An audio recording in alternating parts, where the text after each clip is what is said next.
it's the post spawn and you're struggling to find fish, I have a few tips for you that can hopefully help you catch more fish on your lake. So after this bass spawn, you're going to switch to focusing on the bluegill spawn.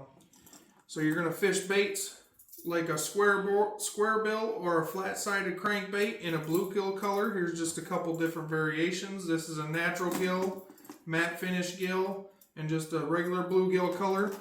It's all going to depend on your water clarities.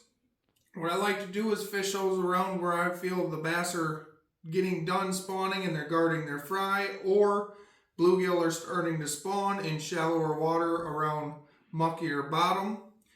Or if you're trying to look for specifically just bigger bass, you can go with a bigger size bluegill style glide bait or swim bait. And then for those fish that are a little deeper, because bluegill will spawn, I've found them anywhere from 15 foot or less. They will spawn in weeds, deep weeds. So I like to throw a deep a deep crankbait along the weed line edges, and then bass will come out of the weeds and eat them.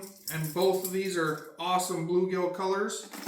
And one last trick, not all bass stay shallow. Some will go deep. I like to throw a jig head in a minnow with a minnow profile bait and a color of like a minnow, like a shiny color or a ghost color, depending on water clarity.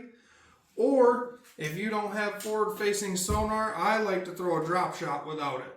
You can fish deep humps, or where fish are going to push deep from the shallow water after spawning, and you'll catch more fish.